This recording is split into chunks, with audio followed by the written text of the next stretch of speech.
దేశంలో బిచ్చగాళ్లం కాదని వాటాదారులమన్న విషయాన్ని పాలక వర్గాలకు గుర్తు చేస్తున్నామని తెలిపారు మాజీ స్పీకర్ మధుసూదనాచారి.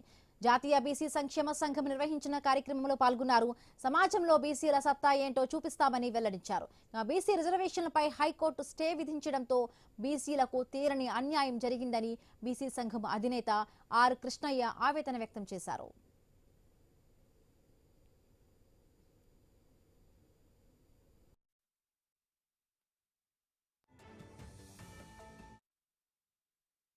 ఈ దేశంలో మేము బిచ్చగాళ్ళం కాదు, వాటాదారులం అనేటువంటి విషయాన్ని పాలక వర్గాలకు గుర్తు చేస్తా ఉన్నాం.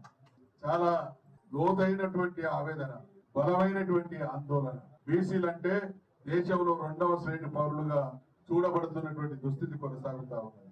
ఇది వారసత్వంగా మన పిల్లలకు ఇవ్వడానికి బదులు ఈ వ్యవస్థను ఎదిరించి బీసీలను రాజ్యాధికారంలో భాగస్వామ్యం చేయడానికి మేము కృత నిశ్చయంతో ఉన్నామనేటువంటి విషయాన్ని మనవి చేస్తా ఉన్నాం.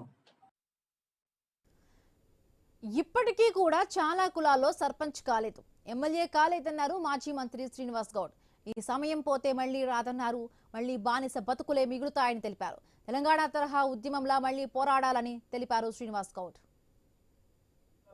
సర్పంచ్ కాలేదు, ఒక ఎమ్మెల్యే కాలేదు, కనీసం అసెంబ్లీ మొక్కలు జాతులు ఉన్నాయి. ఇది మంచిది కాదు.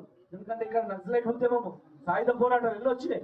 ఒకవేళ ఈ యువతలు ఎప్పుడైనా తిరగబడి మనం ఉంటేంత బతికేంత బతకకుంటేంతరా విలువలేదు, మనకేం లేదు, మనం కూడా ఏమైనా పర్లేదు అని చెప్పి వేరే చెడు మార్గాలు అవుతే దానికి బాధ్యతలు ఎవరైతే అడుగుతా ఉన్నారు. దయచేసి మరి అందరూ మద్దతు తెలపాలి, ప్రజలందరూ ఆలోచన చేయాలి.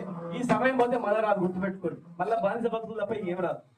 తెలంగాణ ఉద్యమం ఎట్లయితే 9th డిసెంబర్ ప్రకటన వచ్చిన తర్వాత ఐక్యం ఎట్లయిందో, ఇలా 9th జీవో ఎందుకు పోయిన తర్వాత కూడా గట్లే కావాలి. అదే తరహా ఉద్యమం జరగాలి. అందరూ సమైక్యంగా ఉండాలి, ఐక్యంగా ఉండాలి. ఐక్యంగా ఉండి ఎవరు పిలిపించినా దాన్ని సక్సెస్ఫుల్ చేయడానికి ఎవరంతా వాళ్ళు పాత్ర పోషించాలి. ఇప్పటికి కూడా చాలా మంది కులాల్లో సర్పంచ్ కాలేదు, ఒక ఎమ్మెల్యే కాలేదు, కనీసం అసెంబ్లీ మొక్కలు జాతులు ఉన్నాయి. ఇది మంచిది కాదు. ఎందుకంటే ఇక్కడ